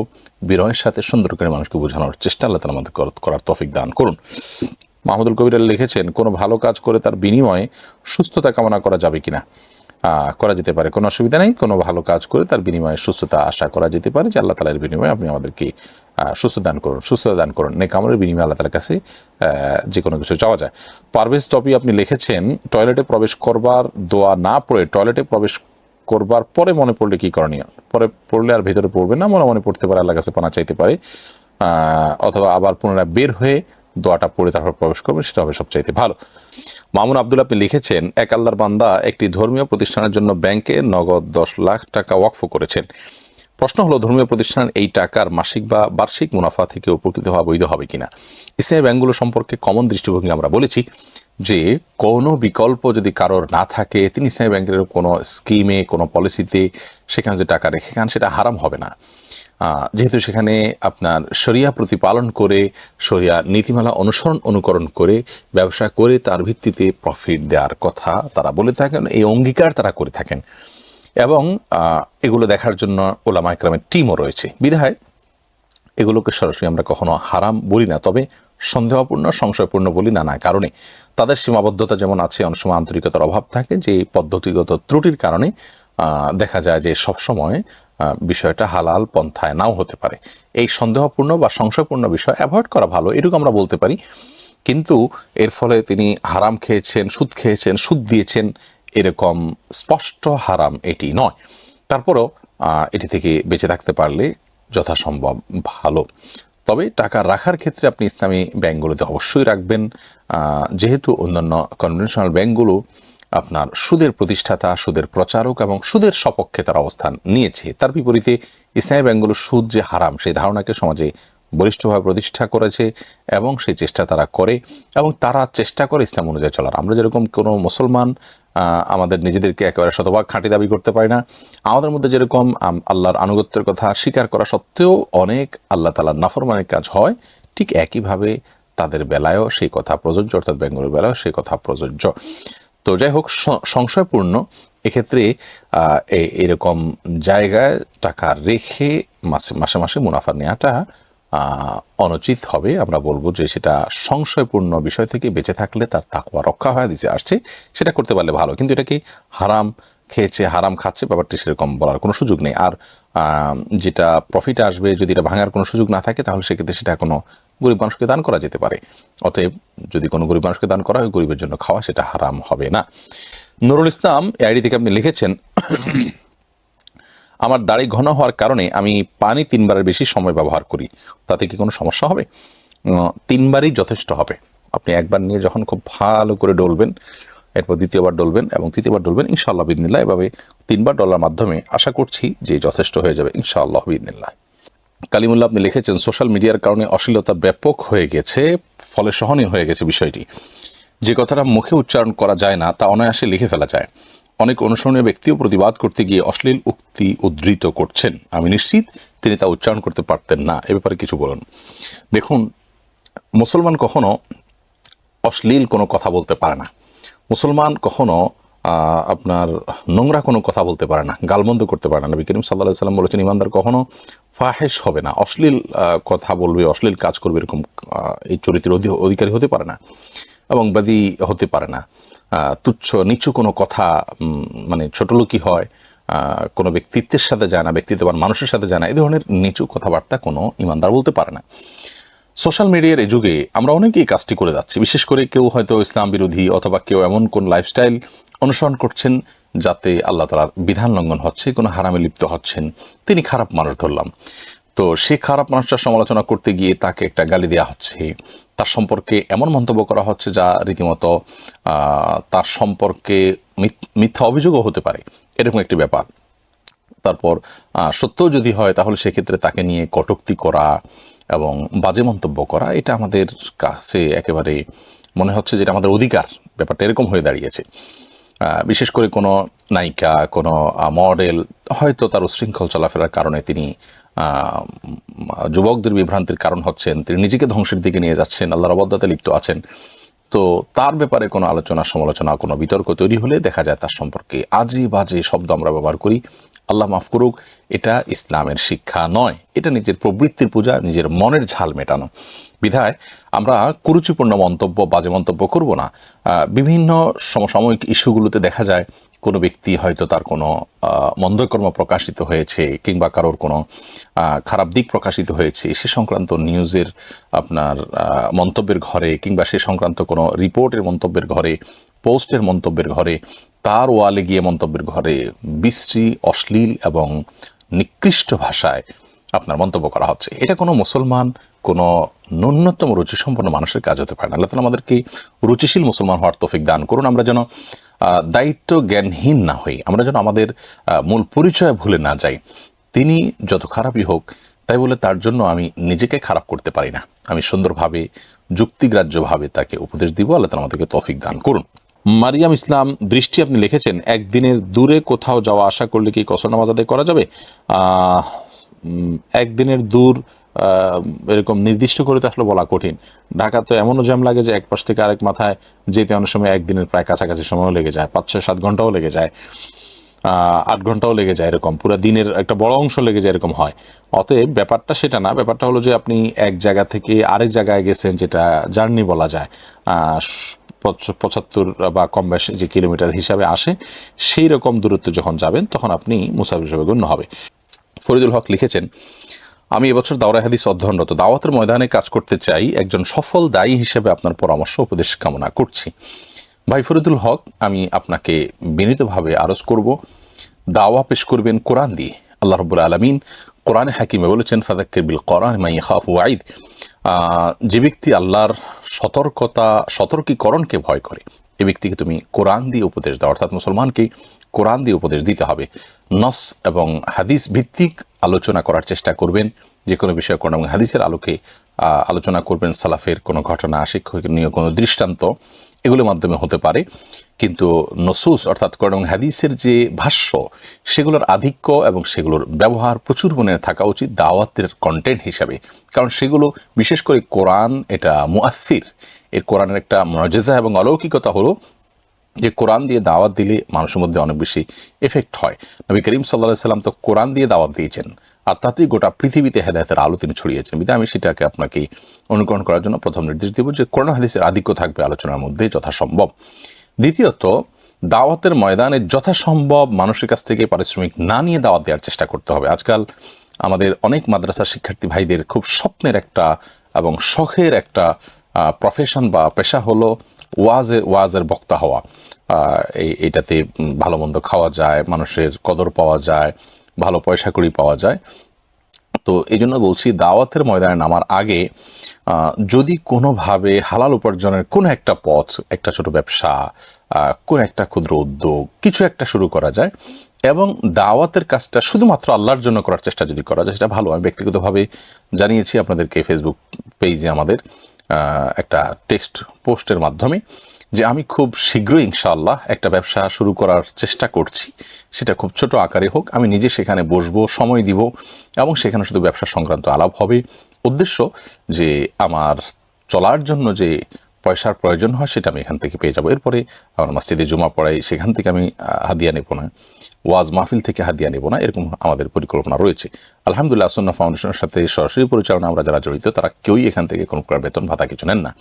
যাই হোক, যেটি বলছিলাম, যথাসম্ভব নিজের পায়ে নিজে দাঁড়ানোর চেষ্টা করতে হবে এবং দাওয়াতের কাজ করতে হবে যথাসম্ভব মানুষের কাছ থেকে বিনিময় নেওয়া ছাড়া, তাহলে ইনশাআল্লাহ তাতে অনেক বেশি এফেক্ট পড়বে। আর এছাড়া ডক্টর খন্দকার আব্দুল্লাহ জাহাঙ্গীর রহমাল্লাহ সহ বিদগ্ধ ওলামা একরাম, যাদের কথার মধ্যে ভারসাম্য ছিল, দৃষ্টিভঙ্গির মধ্যে যথেষ্ট প্রশস্ততা ছিল, যাদের মধ্যে ব্যক্তিত্ব ছিল এবং যারা অনুকরণীয় ব্যক্তিত্ব হওয়ার মতো, সে সমস্ত ব্যক্তিদের আলোচনাগুলো বেশি বেশি করে শুনবেন, কথার ধরনটা খেয়াল করার চেষ্টা করবেন। তাহলে ইনশাআল্লাহ বিদিল্লাহ একজন সফল দায়ী হতে পারবেন। আল্লাহ তাআলা আপনাকে আমাকে সেই পর্যায়ে পৌঁছার তৌফিক দান করুন। জাযাকুমুল্লাহ খাইর। এমনি ইব্রাহিম, আপনি ইউটিউবে লিখেছেন, আমি সিঙ্গাপুর প্রবাসী, আমি ক্যাটারিংয়ের খাবার খাই, যতটুকু খাবার দেওয়া হয় পুরোটা খেতে পারি না, প্রত্যেক দিনে কিছু না কিছু ফেলে দিতে হয়, সেজন্য আমার কি গুনাহ হবে? খাবার অপচয় করা গুনাহের কথা অবশ্যই আল্লাহ রাব্বুল আলামিন কোরআনে কারীমে বলেছেন, কুলু ওয়াশরাবু, তোমরা খাও পান করো, ওয়ালা তুসরিফু, তবে অপচয় করো না, ইন্নাহু লা ইউহিব্বুল মুসরিফিন, কারণ আল্লাহ তাআলা অপচয়কারীকে পছন্দ করেন না। বিধায় আপনি এটি করবেন না। যেটি করতে পারেন সেটা হলো যে ক্যাটারিং থেকে আপনাকে একটা নির্দিষ্ট পরিমাণে খাবার দেয়, সেটা আপনার লাগে না, তো অতিরিক্ত যেটা আছে সেটা আপনি পরবর্তীতে খেয়ে ফেলেন, রেখে দেন, অথবা আশেপাশে কোনো পশু পাখি কেউ যেন খেতে পারে সেরকম কোনো জায়গায় রেখে দেন, যেন তারা খেতে পারে। কোনো কিছুতে করে নিয়ে তাদের একটু দূরে হলেও আপনি কিছুটা হেঁটে হলেও তাদের মানে খাবার হিসাবে দিতে পারেন। অর্থাৎ একেবারে ময়লার ড্রামে ফেলে দেওয়া উচিত নয়, জায়েজ নয়। যথাসম্ভব চেষ্টা করবেন নিজে ভোগ করার অথবা কোনো পশু পাখিকে দিয়ে সেটা খাওয়ানোর। এরপরে মোহাম্মদ শিহাব আহমেদ লিখেছেন, আমাদের অফিসে সালাতের সময় ছোট করে একটা জামাতের ব্যবস্থা করা হয়, সেখানে সবার থেকে আমার তেলাওয়াত সুন্দর, কিন্তু আমি শুধু কোরআন পড়তে জানি, সবাই আমাকে ইমামতি করতে বলে, আমার কি ইমামতি করা ঠিক হবে? নামাজের বেসিক মাসালাগুলো যদি আপনি জানেন তাহলে আপনি নামাজ পড়বেন, আর যদি বেসিক এবং মৌলিক যে মাসালাগুলো না জানলেই নয়, সেই মাসালাগুলো আপনি না জানবেন, সেগুলো আপনার চেয়ে ভালো কেউ জানে এবং তিনি কোরআন মোটামুটি শুদ্ধ করে পড়তে জানে, তাহলে তিনি ইমামতের অধিক হকদার হবেন। এসে তালুকদার আপনি লিখেছেন, গ্রামের অধিকাংশ মা বোনের মা বোন রান্নার কাজে গরুর গোবর দিয়ে তৈরি জ্বালানি ব্যবহার করে থাকে, এটা কতটুকু সঙ্গত? কোনো অসুবিধা নেই, গরুর গোবর তো আগুনে পুড়িয়ে ভস্ম করে ফেলা হচ্ছে, খাবারের মধ্যে তার ঢুকছে না, কোনো অসুবিধা নেই। হালিমা সাদিয়া লিখেছেন, নানা কারণে সন্তান প্রতিপালন একটা কঠিন বিষয়ে পরিণত হয়েছে, বিশেষত সন্তানকে দিনদার বানানো অনেক কঠিন, এজন্য প্যারেন্টিং বিষয়ে আলোচনা করা দরকার। আপনার কাছ থেকে বিষয়ে বিস্তারিত ভিডিও চাই। আলহামদুলিল্লাহ, বিষয়ে আমাদের অনেক ভাইয়েরা কাজ করছেন প্যারেন্টিং নিয়ে, তো আমাদেরও কাজ করার শখ স্বপ্ন আছে, কিন্তু আমাদের কাজের যে প্রেশার সেটা এত বেশি যে আসলে নতুন করে কোনো কিছু করব করে সিদ্ধান্ত নিলেও সেটাকে বাস্তবায়ন করাটা আমাদের জন্য কঠিন হয়। দোয়া করবেন আল্লাহ যেন আমাদের সময়ের মধ্যে বারাকা দান করেন, আমরা ইনশাআল্লাহ প্যারেন্টিং নিয়ে কাজ করব, আল্লাহ যদি তৌফিক দান করেন। শিবলি মেহেদি নামে এক ভাই বোধ হয়, আমি যদি ভুল না বলে থাকি, তিনি মানে তার নামের মধ্যে যদি ভুল না করে থাকি, তিনি প্যারেন্টিং নিয়ে কাজ করেন। আর অনেক ভাই আছেন প্যারেন্টিং নিয়ে কাজ করেন, সেগুলো আপনারা দেখতে পারেন। অনেক ভালো ভালো বইও আছে বিষয়, এবং সত্যি প্যারেন্টিংটা অনেক গুরুত্বপূর্ণ বিষয়। এখানে যদি ত্রুটি বিচ্ছুতি হয় তাহলে বাচ্চার জীবন হুমকির মধ্যে পড়তে পারে, তার আদর্শিক বিচ্ছুতি এবং বিভ্রান্তির পথে সে চলে যেতে পারে। ইমন খান লিখেছেন, অনেক মসজিদের মাদুরে মূর্তির আকৃতি আছে, তবে স্পষ্ট না। আমি একজন ডিজাইনার হওয়ার সুবাদে ধরতে পারি সহজে, এবারে করণীয় কি? আল্লাহ মাফ করুক যদি এরকম কোনো ব্যাপার থাকে যে হ্যাঁ মসজিদের মাদুরে সত্যি মূর্তির আকৃতি আছে, তাহলে সেক্ষেত্রে সেটাতে নামাজ পড়া জায়েজ হবে না এবং এটা মসজিদে রাখা যাবে না। কিন্তু যদি বিষয়টা নিছকই ধোঁয়াশাপূর্ণ হয়, সংশয়পূর্ণ হয়, নিছকই যদি এটা আপনার কি বলে সন্দেহপূর্ণ হয়, তাহলে সেক্ষেত্রে এটার কোনো ভ্যালু নাই। আমরা আজকাল অনেকে অহেতুক এবং অযথাই আপনার আবিষ্কার করার চেষ্টা করি যে এখানে মূর্তি ছিল, এখানে ওইটা ছিল, ইত্যাদি ইত্যাদি, এগুলো উচিত নয়। এরপরে মুখতার হোসেন আপনি লিখেছেন, মুয়াজ্জিন এবং ইমামের কতটুকু ইলম থাকতে হবে? মুয়াজ্জিনের নামাজের ওয়াক্ত কখন শুরু হয় কখন শেষ হয় এ সম্পর্কে তার ধারণা থাকতে হবে, আর ইমাম যিনি, তিনি নামাজের পুরো মাসলা মাসাইল তার জানা থাকতে হবে, এইটুকু আবশ্যক। এখন মুয়াজ্জিন এবং ইমাম উভয়ে যার যার যে দায়িত্ব, সেই দায়িত্ব পালন করার জন্য যতটুকু দরকার, বিশুদ্ধভাবে আজান দেওয়া, তার গলার স্বর উঁচু থাকা, তারপরে আপনার তার অন্যান্য যে বিষয় আছে, যেমন নামাজের ওয়াক্ত কখন শুরু হয় শেষ হয়, বিষয়গুলো জানা থাকা, এগুলো যদি তার মধ্যে থাকে তাহলে সেক্ষেত্রে সে মুয়াজ্জিনের জন্য উপযুক্ত হিসাবে বিবেচিত হবে। আর ইমাম সাহেব তো পরিপূর্ণ নামাজ সম্পর্কে তার ধারণা থাকতে হবে, কেরাত শুদ্ধ থাকতে হবে, এবং নামাজের মাসলা মাসাইল তার জানা থাকতে হবে মিনিমাম। এমজে আইডি থেকে সরি, আমাদের ইউটিউব চ্যানেলে আপনি প্রশ্ন করেছেন, স্কুলের বিদায় অনুষ্ঠানের জন্য বাড়ি থেকে টাকা নিয়ে সেখানে না দিয়ে নিজে খরচ করা যাবে কিনা? কেননা সেখানে গান বাজনা আয়োজন করা হয়। গান বাজনা আয়োজন করা হলে সেখানকার জন্য আপনি বাড়ি থেকে টাকা কেন নেবেন? যেহেতু আপনি বাড়িতে সেখানে অংশগ্রহণ করবেন না, গুনাহের কথা, তাহলে মা বাবার কাছ থেকে মিথ্যা কথা বলে আপনি যাবেন না, তারপরেও সেই জায়গার কথা বলে যদি টাকা নেন সেটা গুনাহের কথা হবে। কারণ হলো আপনি স্পষ্টত মিথ্যা কথা বলছেন এবং প্রতারণা করছেন। ইমানদার মিথ্যা বলতে পারেন, আল্লাহ বলেছেন কওলা জুর, তোমরা মিথ্যা কথা পরিহার করো। নবী আলাইহিস সালাম বলেছেন, ইয়াকুম আল কাযিব, তোমরা মিথ্যা থেকে নিজেদেরকে বাঁচিয়ে রাখবে, মিথ্যা থেকে দূরে থাকবে। ফাইনাল কাযিবা ইয়াহদি ইলাল ফুজুর, কারণ মিথ্যা মানুষকে পাপের দিকে নিয়ে যায়, ওয়াইনাল ফুজুর ইয়াহদি ইলান নার, আর পাপ মানুষকে জাহান্নামের দিকে নিয়ে যায়। বিধায় মিথ্যা কথা হলে আপনার কাছ থেকে টাকা নেবেন না। ফারজানা হোসাইন আপনি লিখেছেন ইউটিউব চ্যানেলে, আমার হাজব্যান্ড একটা বাহিনীতে চাকরি করেন, ওনার কর্মস্থল থেকে সিগারেটের জন্য প্রতি মাসে কিছু টাকা দেওয়া হয়। আমার হাজব্যান্ড কয়েক মাস থেকে সেই টাকা নিচ্ছেন না। তিনি মনে করেন যেহেতু সিগারেট খান না, এজন্য এই টাকা নেওয়া ঠিক হবে না। এই টাকাটা আমাকে হাত খরচ হিসেবে দেওয়া যায় হবে কিনা? উনি যদি নিজের জন্য গ্রহণ করা নাজায়েজ হয়, তাহলে আপনাকে হাত খরচ হিসেবে দেওয়া নাজায়েজ হবে, কারণ হাত খরচ হিসেবে দেওয়াটা তার স্বামী হিসেবে দায়িত্বের অংশ। তিনি তার দায়িত্ব পালন করতে গিয়ে হারাম টাকা ব্যয় করলে তিনি গুনাহগার হবেন, তাহলে আপনাকে কিভাবে হাত খরচ হিসেবে দিবেন? সিগারেট পান করার জন্য যদি সুনির্দিষ্ট ধূমপানের কথা বলেই দেয়া হয় কোনো ভাতা, আর সেটাকে বন্ধ করার সুযোগ থাকে, গ্রহণ না করার অপশন থাকে, তাহলে সেটা গ্রহণ করবেন না। আর যদি গ্রহণ না করার কোনো অপশন না থাকে, বরং এটা অটোমেটিকলি চলে আসে, তাহলে সেক্ষেত্রে সেটাকে তিনি ওই কাজে ব্যবহার না করে অন্য কোনো ভালো কাজে ব্যবহার করবেন, সেটা জায়েজ হবে ইনশাআল্লাহ বিদিনিল্লাহ। নিজাম শেখ আপনি ইউটিউব চ্যানেলে লিখেছেন, পোলট্রি মুরগির বিষ্ঠা মাছের খাবার হিসেবে কেনাবেচা করা জায়েজ হবে কিনা? এটা যদি বড় কোনো স্বাস্থ্যগত দিক থেকে ক্ষতির কারণ না হয় তাহলে করা যাবে, কোনো অসুবিধা নেই।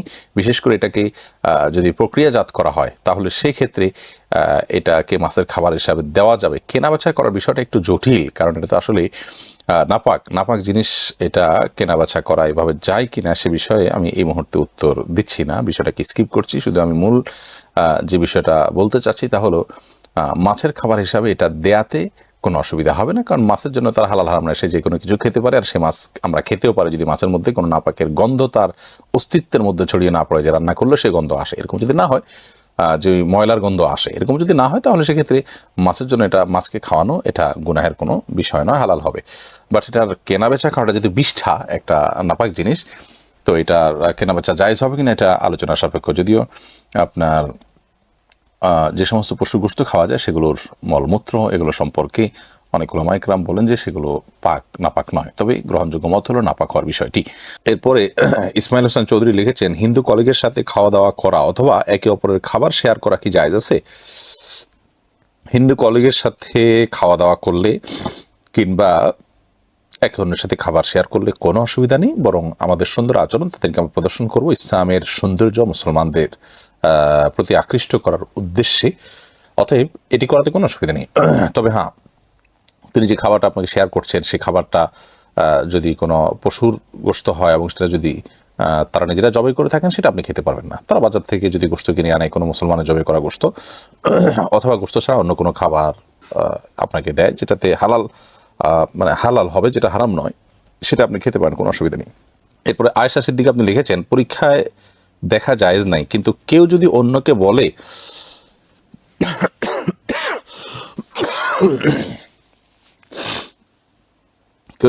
বলে আর সেটা যদি আমি শুনতে পাই, তাহলে কি সে উত্তরটা লেখা যাবে? আপনি ইচ্ছাকৃত এটি জানার চেষ্টা করেননি, কিন্তু আপনার ইচ্ছার বাইরে এটা জেনে গেছেন, তাহলে এটা লিখলে গুনাহ হবে না।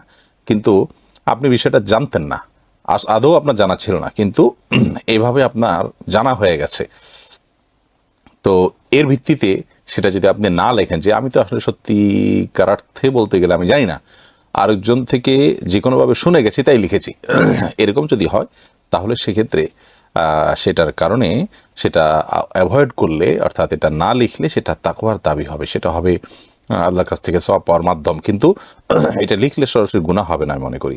মাহমুদুল হাসান লিখেছেন, উমরা করতে কত টাকা লাগে দয়া করে জানাবেন।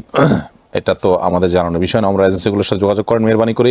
ইসরাত কণা আপনি লিখেছেন, বিভিন্ন ওয়েবসাইট থেকে যেসব পিডিএফ বই পাওয়া যায়, ইসলামিক বা অন্যান্য বই, এসব কি পড়া হারাম হবে?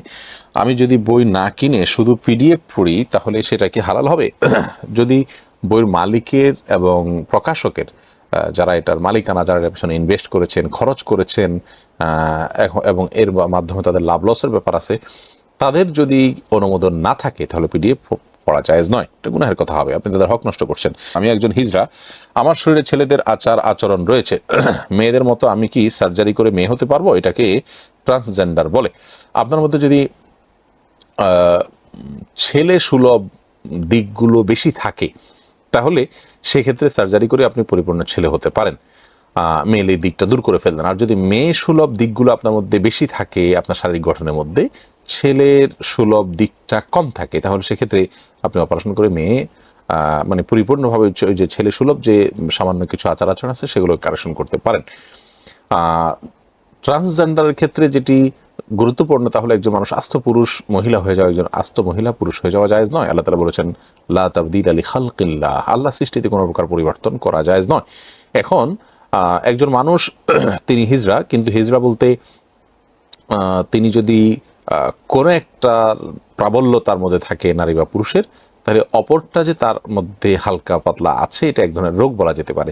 তো এটার চিকিৎসা স্বরূপ তার মধ্যে থেকে সেই দিকগুলো রিমুভ করা বা দূর করা, এটা জায়েজ আছে, যেহেতু এটা ট্রিটমেন্টের মতো। হাবিব আইডি থেকে আপনি লিখেছেন, মাওলানা শব্দের অর্থ কি? হুজুরদের নামের আগে মাওলানা কেন লাগানো? মাওলানা মানে আমাদের অভিভাবক, আমাদের নেতা, আমরা যার কথা শুনি, যিনি আমাদেরকে গাইড করেন, অভিভাবক, বন্ধু, বিভিন্ন অর্থে মাওলা শব্দ ব্যবহার হয়। অতএব সে অর্থে মাওলানা বলা যেতে পারে। আলী রাদিয়াল্লাহু তাআলা আনহুকে মাওলা বলেছেন নবী করিম সাল্লাল্লাহু আলাইহি ওয়াসাল্লাম আমাদের জন্য।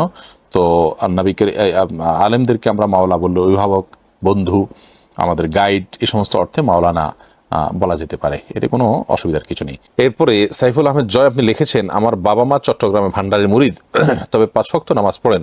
আমি তাদের অনেক বুঝিয়েছি, এখনো বুঝাচ্ছি, কিন্তু তারা আমার কথা শুনুন। এখন আমার করণীয় কি? আপনি বাবা মার সাথে সুন্দর আচরণ করবেন এবং সন্তান হিসাবে তাদের প্রতি যে দায়িত্ব আছে সেটা আপনি পালন করে যাবেন। তারা যদিও কোনো মাজারে শিরকে লিপ্ত হন বা অন্য কিছু করেন, তাদের কথা অনুযায়ী আপনি শিরক করবেন না, কিন্তু ওয়াসাহিবহুমা ফিদ দুনিয়া মারুফা, তাদের সাথে আপনি সুন্দর আচরণ করবেন, একসাথে থাকবেন, বাবা সুলভ সম্পর্ক আপনি বজায় রাখবেন, সেই নির্দেশ কিন্তু কোরআন আমাদেরকে দিয়েছে। আর আমাদের আচার আচরণ, আমাদের আখলাক এর আপনার সৌন্দর্য দিয়ে যদি তাদেরকে আমরা আকৃষ্ট করতে পারি, তাহলে ইনশাআল্লাহ বিইذনিল্লাহ সেটা হবে সবচাইতে উত্তম এবং এফেক্টিভ। অনেক হাসান আপনি লিখেছেন, অপবিত্র অবস্থায় মুরগি বা এরকম কোনো কিছু জবাই করা যাবে কিনা? কোনো অসুবিধা নেই, করা যাবে, এতে মুরগি খাওয়াও যাবে, কোনো অসুবিধা নেই, অপবিত্র অবস্থায় মুরগি জবাই করা যায়। তবে গোসল ফরজ হলে সেক্ষেত্রে অজু করে নিয়ে কাজগুলো করা ভালো, অজু ছাড়া করলেও জবে হয়ে যাবে, কোনো অসুবিধা নেই। রফিকুল ইসলাম আপনি লিখেছেন, সুদভিত্তিক অর্থনৈতিক অবস্থায় আমরা কিভাবে বাঁচবো? আমি বাড়ি নির্মাণ করার জন্য ব্যাংক ঋণ নিয়েছি, এখন আমার ইবাদত কবুল হবে কিনা? যদি সুদী ব্যাংকের লোন নিয়ে থাকেন আপনি এবং সেটাতে আপনি বাড়ি করে থাকেন, তাহলে গুনাহ করেছেন। যদি এখনও সুদের টাকা পাওনা থাকে, তাহলে খুব দ্রুত একসঙ্গে সে বা যত দ্রুত সম্ভব সেটা দিয়ে আপনি শেষ করতে হবে এবং আগে যেটা করেছেন এর জন্য আল্লাহর কাছে ইস্তেগফার করতে হবে। জাফর আপনি লিখেছেন আমাদের ইসলামী প্রশ্নোত্তর পেজে, আমার এক বোন গার্মেন্টে চাকরি করে, নতুন গার্মেন্টে ইন্টারভিউ দেওয়ার সময় বেতনের কথা জিজ্ঞেস করলে সে বেতন বাড়িয়ে বলে, মিথ্যা বলে বেতন বাড়ানোর কারণে সে বেতন কি হালাল হবে? তার বেতনটা হালাল হবে হয়তো, যেহেতু তিনি শ্রম দিয়ে পারিশ্রমিক নিচ্ছেন, কিন্তু মিথ্যা বলার কারণে তিনি জঘন্য অপরাধী হবেন। আর যদি ব্যাপারটা এরকম হয় যে তিনি আগের বেতন যেটা বলেছেন সেটার ফিগারটা জেনে তারা একই ফিগার তাকে দিয়েছেন, এরকম হয়, তাহলে সেক্ষেত্রে তার অতিরিক্ত যেটা তিনি বলেছেন, যেটা আসলে হকদারি তিনি নন, যেটার উপযুক্তই তিনি নন, সেটা নেওয়াটা তার জন্য জায়েজ হবে না। কারণ হলো এই অংশটা তিনি একরকম প্রতারণা করে নিচ্ছেন, এটা তিনি পারিশ্রমিক দিয়ে তার ন্যায্য প্রাপ্য নিচ্ছেন তা না, যেটা তিনি বাড়িয়ে বলেছেন, আর এর কারণে গুনাহগার তো তিনি অবশ্যই হবেন। শওকত আলী হৃদয় আপনি লিখেছেন, আমার অফিস থেকে আমাকে কোথাও পাঠালে রিক্সা ভাড়া দেয়, অফিস থেকে 10 মিনিটের দূরত্বে গেলেও রিক্সা ভাড়া দেয়, আমি হেঁটে গিয়ে টাকাটা নিজের কাছে রেখে দিই, এটা কি জায়েজ হবে? যদি এমন হয় যে অফিস আপনাকে রিক্সা ভাড়া দিয়েছে, বাস ভাড়া দিয়েছে, অফিস জানে যে এখানে যেতে এটা লাগে, তাহলে আপনি ওইটা রেখে দিয়ে নিজে কষ্ট করে গেলেন, তাতে অফিসের অধিকার নষ্ট হলো না, টাইম বেশি গেল না, এটা যদি হয় তাহলে জায়েজ আছে। কিন্তু আপনি তো ভাউচার দিতে হবে, ভাউচারের মধ্যে আপনি লিখবেন যে আমি গেছেন, আসলে আপনি যান নাই রিক্সা করে, তাহলে তো মিথ্যা হলো, সেই মিথ্যা কথা বলা তো না জায়েজ। এই জন্য ঘুরে ফিরে একই কথা, এটা আসলে জায়েজ হয় না। আর যদি আপনার কাছে কোম্পানি কোনো ভাউচার না চায় এবং আপনাকে দিয়ে দিল যে টাকা তোমাকে দিয়ে দিলাম এই পারপাস, আপনি সেটা নিয়ে গেলেন আর নিজে পায়ে হেঁটে গেলেন, তাতে যদি কোম্পানির কোনো ক্ষতি না হয়, অর্থাৎ পায়ে হেঁটে যাওয়ার কারণে আবার সময় বেশি লাগালেন আপনি, সেরকম কিছু না হয়, তাহলে সেক্ষেত্রে এটা আপনার জন্য জায়েজ হতে পারে। কিন্তু যে ভাউচার, মিথ্যা কথা ভাউচারে লিখবেন, সেটা কিন্তু জায়েজ নয়। আপনি রিপন খান আপনি লিখেছেন, ছেলের আকিকা কতদিনের দেওয়ার নিয়ম? 7 দিনের আকিকা দেওয়া সুন্নাহ, 14তম দিন 21তম দিনেও দেওয়া যায়, কোনো কোনো বর্ণনা আসছে। তবে তার পরে যদি কেউ দেয়, সেটাও অনেক ওলামা ইকরাম বলেছেন আদায় হয়ে যাবে, কিন্তু সুন্নাহ হলো 7ম দিনে করা, জন্মের 7 নম্বর দিনে করা। শামসুন নাহার চম্পা এর থেকে লিখেছেন, মায়ের নামের সম্পত্তি মা একাই সবটুকু মেয়েকে কোনো পরিস্থিতিতে পড়ে দান করলে মা কি দোষী না মেয়ে? মায়ের নামের সম্পত্তি মা সবটুকু যদি মেয়েকে দেন, তাহলে এটা গুনাহের কারণ হবে, কারণ এখানে অন্য ওয়ারিসদেরও অধিকার থাকতে পারে। মায়ের নামের সম্পত্তি বলতে মা নিজে মালিক, এরকম তো সেই সম্পদ যদি হয়, তাহলে তিনি এককভাবে কোনো সন্তানকে দিয়ে দিলে সেটা গুনাহগার হবেন, তার অন্য ওয়ারিসরা আছে, তাদের অধিকার এখানে আছে, যার কারণে এমনটি করা জায়েজ হবে না। এরপরে শাহরিয়ার তাসিন আপনি লিখেছেন, মসজিদ বা কবরস্থানে জাকাতের টাকা প্রদান করা যাবে কিনা? না, মসজিদ বা কবরস্থানে জাকাতের টাকা দেওয়া যাবে না। জাকাতের টাকা গরিবের হক, এটা তাদেরকে দিতে হবে, তারা আপনার নিজেরা তাদের যেটা খুশি সেটা করবেন, তাদের অভাব অনটন দূর করবেন, তাদের দুর্গমন করবেন। কিন্তু কবরস্থান বা আপনার মসজিদ, এটা তো গরিব ধনী সবার জন্য উন্মুক্ত, বিধায় এখানে দেওয়া যাবে না। তাছাড়া জাকাতের টাকা গরিবকে মালিক বানিয়ে দিতে হয়, এরকম জনকল্যাণমূলক সবাই সেখান থেকে উপকৃত হবে, কেউই মালিক নয়, এরকম করার সুযোগ নাই। বিশেষ করে ধনী গরিব সবাই ভোগ করার সুযোগ আছে, এরকম জায়গায় জাকাতের টাকা দেওয়া যায় না, অর্থাৎ কবরস্থান মসজিদে জাকাতের টাকা দেওয়া যাবে না। ভালো ছেলে আইডি থেকে আপনি লিখেছেন, আমি একসময় সিগারেট কোম্পানিতে চাকরি করতাম, এখন অন্য একটি কোম্পানিতে চাকরি করি। সিগারেট কোম্পানিতে চাকরির বেতনের টাকায় কেনা পোশাক এবং আসবাবপত্র এখন ব্যবহার করতে পারবো কিনা? সিগারেট কোম্পানির কাজ করে, অর্থাৎ আপনি ধূমপানের আইটেম বিপণন বিক্রি এরকম কোনো কাজ করে যে উপার্জন করেছেন, সেটা হালাল হয় নাই। অতএব সেই টাকা অর্থাৎ সে কাজ করে যে পারিশ্রমিক পেয়েছে সেটা আপনার জন্য আসলে ভোগ করা জায়েজ হবে না। সেটা আপনি কোনো গরিব দুঃখীকে দিয়ে দিবেন, আপনার আত্মীয়স্বজনের মধ্যে যারা গরিব দুঃখী তাদেরকে দিয়ে দিতে পারেন, কিন্তু সেটা আপনি নিজে ভোগ করাটা আসলে জায়েজ হবে না। যেটুকু আগে ভোগ করেছেন সেজন্য ইস্তেগফার করবেন, তওবা করবেন। তামিম আহমেদ আপনি লিখেছেন চিংড়ি মাছ খাওয়া হালাল নাকি হারাম? হালাল, এটা হারাম হওয়ার কোনো কারণ নেই। এমডি জুনায়েদ খিন এআইডি থেকে আপনি লিখেছেন আপনাকে অনেক অসুস্থ মনে হচ্ছে, আল্লাহ আপনাকে সুস্থ করুন, জাযাকুমুল্লাহ খাইর। আসলে সাপ্তাহিক এই লাইভটা আমাদের কাছে অনেক বেশি গুরুত্বপূর্ণ। আমি চট্টগ্রাম থেকে এসে এয়ারপোর্ট থেকে দীর্ঘ পথ বাইকে ঠান্ডার মধ্যে অনেকটা পাড়ি দিয়ে এসেছি, সেজন্য আরও বেশি কাশি এবং ঠান্ডা হয়তো ঝেঁকে বসেছি কিনা আল্লাহ তাআলা মাফ করুন। কিন্তু এই লাইভটি আমার কাছে অনেক বেশি গুরুত্বপূর্ণ, আপনাদের বিদেশ থেকে অপেক্ষা করেন, এবং সেজন্য আমরা জুমাবারে কোনো প্রোগ্রাম মাহফিল ইত্যাদি রাখি না সচরাচর। একান্ত কোনো বাধ্য না হলে এই প্রোগ্রামটি আমরা মিস করি না। আল্লাহ তাআলা আমাদেরকে ইখলাস দান করুন এবং এর কারণে উত্তম বিনিময় দান করুন। সাকিব তানভীর আপনি লিখেছেন অনিচ্ছায় যদি আল্লাহর কসম বলে ফেলি তাহলে কি কাফারা দিতে হবে? দেখুন, শপথ তিন প্রকার। একটা হলো কথায় কথা যে শপথ বলে, যেটা আসলে বিশেষ কোনো মর্ম থাকে না সেটা, অথবা কেউ অতীতে কোনো কাজ করেছে সেটা মিথ্যা শপথ করে বললো যে অমুকটা করেছি, আসলে সে করে নাই, তো এগুলোকে বলা হয় ইয়ামিনে লাগভ। আর আরেকটা শপথ হলো যে ভবিষ্যতে কোনো কাজ করব বললাম, সেটা হলো আপনার ইয়ামিনে মুনাআত্তেদাহ। আর আরেক প্রকার শপথ আছে যেটা হলো ইয়ামিনে গুমুস। তিন প্রকার শপথ আছে। যাই হোক, আপনার মূল প্রশ্ন উত্তর চলে আসি। অনিচ্ছায় যদি আপনি আল্লাহর কসম বলে ফেলছেন, অর্থাৎ আপনার মুখ দিয়ে বের হয়ে গেছে, আপনি সেক্ষেত্রে বলেন, তাহলে এটা কাফারা দিতে হবে না। মোহাম্মদ শফিকুল ইসলাম শফিক আপনি লিখেছেন যারা ফ্রিল্যান্সিং করে তাদের কাজ করার জন্য অথবা কাজ পাওয়ার জন্য অনেক রাত জাগতে হয়, কিন্তু ইসলামে তাড়াতাড়ি ঘুমাতে যাওয়া এবং তাড়াতাড়ি ঘুম থেকে ওঠার বিধান রয়েছে, কিন্তু রাত না জাগলেও কাজ পাওয়া যায় না। এখন তারা কি করবে? রাত জাগাটা তো গুনাহের কথা না, সুন্নাহর খেলাফ হচ্ছে আর কি।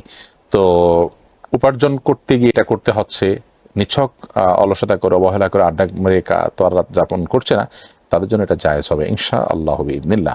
এমনি শাহাদাত আপনি লিখেছেন আমার নামাজে মন স্থির থাকে না, এটা কি মুনাফিকের লক্ষণ? এটা তো অবশ্যই এক ধরনের ছোট মুনাফিকি, মানে নেফাক আমলি বলা যেতে পারে। এবং সবচেয়ে বড় কথা হলো যে ইবাদতে মনোযোগ না থাকাটা হলো দুনিয়াদারিত্বের লক্ষণ। আল্লাহ তাআলা আমাদেরকে হেফাজত করুন। মোহাম্মদ বেলায়েত হোসেন লিখেছেন কফি কি নেশাজাতীয় দ্রব্য? না, কফি নেশাজাতীয় দ্রব্য নয়। তাসফিয়া তাসনিম বিশ্বাস আপনি লিখেছেন টেরা চোখ অপারেশন করে স্বাভাবিক করলে কি গুনাহ হবে? না, এটা তো একদম ত্রুটি। শরীরে কোনো ত্রুটিকে সংশোধন করলে সেটা আল্লাহর সৃষ্টির পরিবর্তনের যে নিষিদ্ধ বিষয় আসে তার আওতায় পড়বে না। মাজহারুল ইসলাম শরীফ লিখেছেন তেজ্যপুত্রের সাথে কথা না বললে গুনাহ হবে? তেজ্যপুত্র যদি তার বাবা মায়ের সাথে যোগাযোগ না রাখে তাহলে কি তার গুনাহ হবে? তেজ্যপুত্র শরীয়তে তেজ্যপুত্র বলতে কিছু নেই। সন্তান, বাবা মা আর সাথে সন্তানের সম্পর্ক, এগুলো চিরকালের সম্পর্ক। কেউ কাউকে সারা জীবনের জন্য ত্যাগ করবে, এটা জায়েজ নেই। 3 দিনের বেশি রাগ করে কোনো মুসলমানের সাথে থাকা বা সম্পর্ক ছিন্ন করা জায়েজ নেই। সেখানে নিজের মা, নিজের সন্তান, নিজের বাবা, তাদের সাথে কিভাবে জায়েজ হতে পারে? সন্তান যত খারাপই হোক তার খারাপের জন্য সে আল্লাহর কাছে দায়বদ্ধ থাকবে, কিন্তু তার আল্লাহর কাছে দায়ী থাকবে। কিন্তু বাবা মা তারা তাদের সন্তানের প্রতি সদাচরণ করা, সন্তানকে স্নেহ করা, এটা তাদের কর্তব্যের অংশ। সন্তান তার বাবা মার সাথে যোগাযোগ রাখা কর্তব্যের অংশ। তেজ্যপুত্র করা, সম্পদ থেকে বঞ্চিত করা, এটা জায়েজ না ইসলাম শরীয়তের দৃষ্টিকোণ থেকে। মঈন হোসাইন সিয়াম আপনি লিখেছেন পরীক্ষার সময় কেউ কিছু জিজ্ঞাসা করলে বলে দিলেও সমস্যা, আবার না বললেও সে রাগ করে, এমন অবস্থা আমি কি করব? এমন অবস্থায় আপনি আপনার বন্ধুকে বিসর্জন করবেন আল্লাহকে সন্তুষ্ট করার জন্য। যে কাজ করলে আপনার আল্লাহ অসন্তুষ্ট হবেন সে কাজ করে আপনি পৃথিবীর কাউকে সন্তুষ্ট করতে যাবেন না। কারণ আল্লাহ রাব্বুল আলামিনের অবাধ্যতা বা নাফরমানি করে কারোর কথা শোনা যাবে না, সেটা মা বাপ হলেও না। তাহলে বন্ধুকে প্রয়োজনে বিসর্জন করবেন যে বন্ধু এটা বুঝবে না। মোহাম্মদ সোলাইমান আলী থেকে লিখেছেন আমি শুনেছিলাম আপনারা মাহফিলের জন্য ফ্রিতে বক্তা দেন, এটা কতটুকু সত্য? ভাই, বক্তা সাপ্লাই দেওয়ার মতো সুযোগ বা সামর্থ্য আমাদের এখনো হয় নাই। তবে ইনশাআল্লাহ বিইذনিল্লাহ একটা সময় আমরা হয়তো মাজলিসুস সুন্নাহ নামে 8টি বিভাগীয় শহরে বিভিন্ন প্রোগ্রাম করব, যেখানে আমি সশরীরে যাবো ইনশাআল্লাহ, অন্যান্য উলামা ইকরামকে আবেদন করব। আর আসুন্নাহ মসজিদ কমপ্লেক্স যে স্বপ্নের প্রতিষ্ঠান আমরা ঢাকায় গড়ে তুলতে চাই, সেখানে ইনশাআল্লাহ দিনই বিভিন্ন প্রোগ্রাম হবে, উলামা ইকরামকে আমরা দাওয়াত দিব। সাধারণ মানুষ থেকে সেখানে কোনো অর্থ করি বিনিময় যথাসম্ভব নেওয়া হবে না ইনশাআল্লাহ বিইذনিল্লাহ। আর মাহফিলের জন্য আমরা কোনো বক্তা দিচ্ছি না, আপনি হয়তো ভুল শুনেছেন। তবে হ্যাঁ, আমাদের একটা স্বপ্ন ছিল মডেল মাহফিল করার। বিভিন্ন জেলাতে আমরা 50টা জেলাতে হয়তো 50টা মাহফিল করলাম। সেই মাহফিলগুলোতে নির্দিষ্ট বক্তারা গেলেন এবং সেটা রাত 10:30টার ভিতরে শেষ হলো, নির্দিষ্ট ফরম্যাটে হলো, এবং সাধারণ মানুষ থেকে গণহারে চাঁদা তোলা হবে না। ফাউন্ডেশন হয়তো এটার ব্যয়ভার বহন করার জন্য বিশেষ ডোনারদের কাছে আবেদন করবেন, তারা দিবেন, এরকম একটা চিন্তা আমাদের ছিল, কিন্তু সেটা বাস্তবায়ন করা সম্ভব হয়নি। নাজমুল হাসান লিখেছেন, জাকাতের টাকা কি বাবা মাকে দেওয়া যাবে? বাবা মাকে জাকাতের টাকা আপনি কেন দিবেন? বাবা মার প্রতি, বাবা মা যদি চলতে না পারেন তাহলে তো আপনি তাদেরকে খরচ খরচা দিয়ে চালাতে বাধ্য, তাহলে সেক্ষেত্রে জাকাতের টাকা কেন দিবেন? হ্যাঁ, বাবা খরচ খরচা আপনি দিচ্ছেন, তারপর তিনি অতিরিক্ত লোন আছে, সেটা লোন পরিশোধের জন্য অনেক উলামা ইকরাম জায়েজ বলেছেন। এরপরে ফরহাদ হোসেন আপনি লিখেছেন, আমি আগে যেসব গুনাহ করেছি তার জন্য আমি অনুতপ্ত। আমি যখনই নামাজে দাঁড়াই আমার অতীতের গুনাহ মনে করে কান্না আসে, এতে আমার নামাজে কোনো ক্ষতি হচ্ছে কিনা? না, এটা তো বরং ভালো কথা। তওবা করে আল্লাহর কাছে লজ্জিত হয়ে অনুতপ্ত হয়ে আপনি কান্না করছেন, এটাতে কোনো অসুবিধা নেই। ওয়াহিদ নূর রাসেল লিখেছেন, কেউ উপকার করার পর সেটা নিয়ে খোঁটা দেওয়া কি জায়েজ আছে? না, কারোর উপকারের পর খোঁটা দেওয়া জায়েজ নাই। যদি উপকার করার পর খোঁটা দেওয়া হয় তাহলে সেক্ষেত্রে সেটা গুনাহের কথা। আল্লাহ রাব্বুল আলামিন বলেছেন, লা তুবতিলু সাদাকাতিকুম বিল মান্নি ওয়াল আযা। কারোর প্রতি কাউকে দান সদকা করে তারপরে খোঁটা দিয়ে কিংবা খোঁটা দেওয়ার ফলে তিনি যে কষ্ট পেলেন, এটা করে তোমাদের সদকাকে, তোমাদের দানকে নষ্ট করুন, আল্লাহ তাআলা বলেছেন, অতএব এটা করা জায়েজ হবে না।